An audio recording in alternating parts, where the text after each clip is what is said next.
नमस्कार, आप देख रहे हैं 4 PM और मैं हूं आपके साथ निधि तिवारी। देश में चल रही हिंदू मुस्लिम मंदिर मस्जिद की गंदी सियासत का एक और कारनामा सामने आया है। 300 साल से देश में अमन का पैगाम देने वाले शहर नागपुर में अचानक हिंसा भड़क गई और देखते ही देखते सड़कों पर गाड़ियां जलने लग गई। पुलिस पर पत्थर मारे जाने लगे। पुलिस प्रशासन ने 6 घंटों की कड़ी मशक्कत के बाद तनाव पर काबू तो पाया, लेकिन हिंसा कैसे और क्यों हुई? क्या औरंगजेब की कब्र तोड़ने के प्रदर्शन को लेकर विवाद हुआ या फिर सच में मुस्लिमों की पवित्र कुरान की आयतों को जलाया गया? ये सब कुछ हम आपको अपनी इस रिपोर्ट में बताएंगे और बहुत कुछ ऐसे वीडियो दिखाएंगे भी जिससे सारी सच्चाई सामने आ जाएगी। दरअसल देश के इतिहास में 300 साल पहले मर चुके औरंगजेब को नफरती सियासत ने एक बार फिर से जिंदा कर दिया है। महाराष्ट्र में इन दिनों औरंगजेब की चर्चा खूब जोरों पर है। खासतौर से शिवाजी महाराज एक बार फिर से 20वीं सदी में औरंगजेब से लड़ते दिख रहे हैं, लेकिन इस बार लड़ाई और संघर्ष पहले जैसा नहीं है, बल्कि कुछ नफरती चिंटू शिवाजी महाराज का नाम लेकर अपनी ओछी सियासत को चमकाने में लगे हैं। सोमवार को नागपुर में कुछ बजरंग दल के कार्यकर्ता भी अपनी सियासत को चमकाने निकले।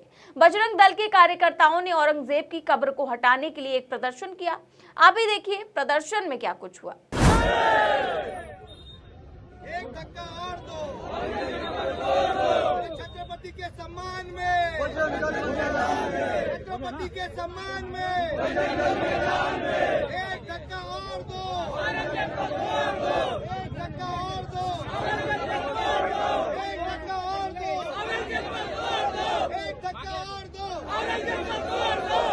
देखा आपने औरंगजेब की कब्र को हटाने की मांग को लेकर बजरंग दल के कार्यकर्ताओं का प्रदर्शन। बता दें कि प्रदर्शन नागपुर के बीचों बीच स्थित महम इलाके के छत्रपति शिवाजी महाराज की प्रतिमा के आसपास हुआ।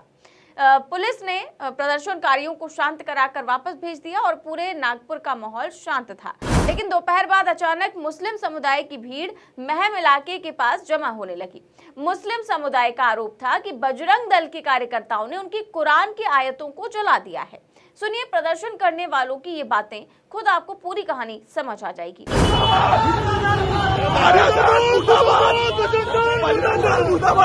क्यों, क्या हुआ? हमारी कुरान शरीफ की आयतों को यहाँ पर जलाएंगे, क्या होगा? तो मुझे बजरंग दल वालों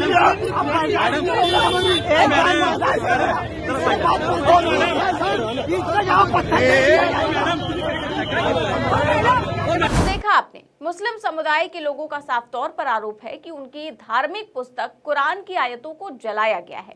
इस मामले की थोड़ी सी पड़ताल और की गई तो पता चला कि पूरे मामले की सच्चाई क्या है। दरअसल सोशल मीडिया पर एक वीडियो बहुत तेजी से वायरल हो रहा है। इस वीडियो में बजरंग दल के कार्यकर्ता प्रदर्शन कर रहे थे और औरंगजेब की फोटो के साथ कुछ चादरों का और कपड़ों को जला रहे थे। मुस्लिम समुदाय का आरोप है कि इनमें कुरान की आयतें लिखी हुई हैं। आप भी वीडियो देखिए।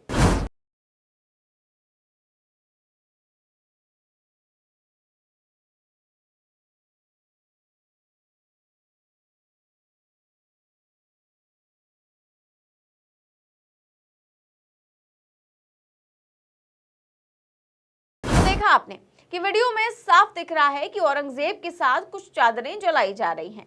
मुस्लिम पक्ष का दावा है कि इन्हीं चादरों पर अरबी लिखी हुई है और ये कुरान की आयतें हैं। हालांकि ये बात वीडियो से तो बहुत साफ नहीं हो पा रही है, लेकिन पूरा मामला है क्या और पुलिस बीच में चादरों को जलाने से रोकती भी है। अब सवाल ये है कि अगर चादरों में कुछ लिखा नहीं था तो पुलिस रोक क्यों रही थी? जैसे ही अफवाह फैल गई तो महम इलाका पूरा तरीके से मुस्लिम समुदाय के लोगों से भर गया और वो प्रदर्शन करने लगे। वीडियो देखिए, आपको खुद ही समझ आएगा।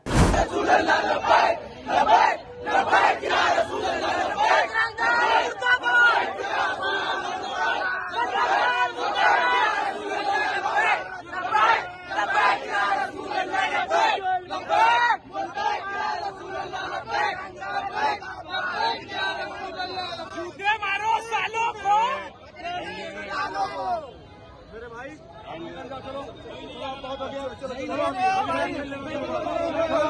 2 मिनट में गाली चाहिए मेरे को।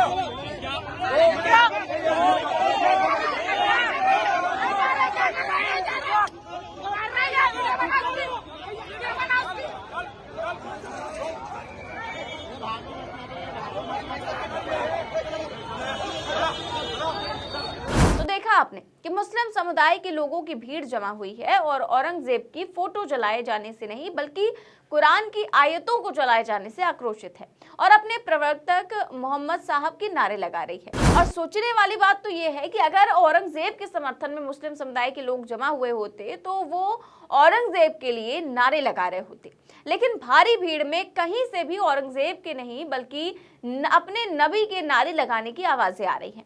कई वीडियो तो इस तरह के भी सामने आए हैं कि शाम में जब दोबारा महम के पास मुस्लिम समुदाय जमा हो गए तो हिंदू समुदाय के लोग भी मौके पर जमा हुए। दोनों समुदायों में बहस हुई और पुलिस ने दोनों समुदायों को तितर बितर करने के लिए लाठीचार्ज किया, जिसके बाद पत्थरबाजी की बातें सामने आई। खुद पुलिस ने बताया कि पत्थरबाजी हुई है और सोशल मीडिया पर कई ऐसे वीडियो भी वायरल है जो पत्थरबाजी के दावों को सही साबित कर रहे हैं। हालांकि बाद में पुलिस ही नहीं बल्कि बीजेपी के नेताओं ने भी माना कि पूरी घटना एक अफवाह की वजह से हुई है। आप पुलिस अफसर का ये बयान सुनिए। परिस्थिति अभी शांत है और क्योंकि एक फोटो जलाई गई थी जिसके बाद में जो है लोग जमा हुए, उनका निवेदन हुआ, उस निवेदन में हमने उसके ऊपर कार्रवाई की। इसके अलावा जो है ये लोग मेरे साथ मुझे मिलने के लिए ऑफिस में भी आए थे, उनका डेलीगेशन, उनको सबको बताया गया कि हमने नाम से जो नाम दिए थे उसके हिसाब से हमने FIR दर्ज किया है और उनके ऊपर कार्रवाई करेंगे। तो ये इंसिडेंट हुआ था और उसके साथ में हम लोग बाकी कार्रवाई हमारी शुरू है। तो ये पथराव की घटना, पुलिस पर हमला, ये सब क्या वाकया, एग्जैक्ट कितने बजे और क्या सिचुएशन? देखिए, ये जो है कोई लगभग 8:30 बजे की घटना है, 8 साढ़े 8 की, उसके बाद में शुरू हुआ। कुछ आगजनी भी गई, वाहनों को भी जला गया, पुलिस पर भी नहीं, ऐसा कोई वाहन ज़्यादा नहीं जले हैं जिस तरह से दिखाया गया या जो आप बता रहे हैं उसका भी असेसमेंट हम लोग ले रहे हैं। पर हाँ, जैसे बताया गया 2 वाहन जलाए गए हैं और दगड़ फेंक हुई है बिल्कुल। और इसमें कौन कौन इंजर्ड है, कितने लोग इंजर्ड है, वो भी आंकड़ा अभी हमारे पास आया नहीं है। पुलिस कॉम्बिंग ऑपरेशन कर रही है? जी हाँ।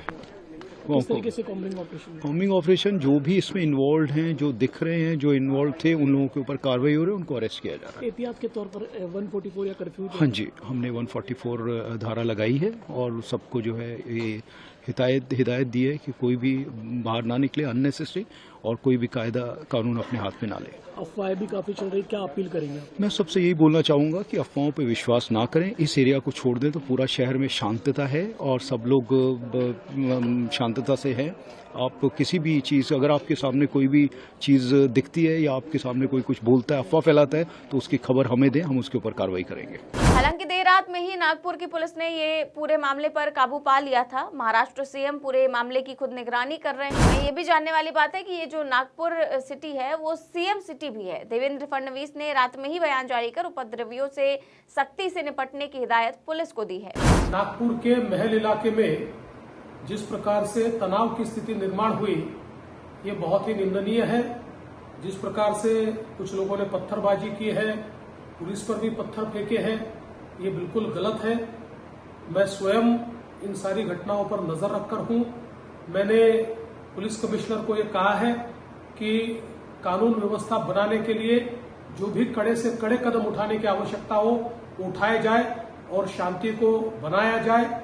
अगर कोई दंगा करता है, कोई पुलिस पर पत्थर फेंकता है, कोई समाज में तनाव निर्माण करता है, तो ऐसे सभी लोगों के ऊपर कड़ी से कड़ी कार्रवाई की जाए। और मैं सभी को अपील करता हूं कि नागपुर एक बहुत ही शांति प्रिय इस प्रकार की नगरी है, यहाँ की शांति भंग न हो, इस प्रकार से सभी लोगों ने व्यवहार और बर्ताव करना चाहिए।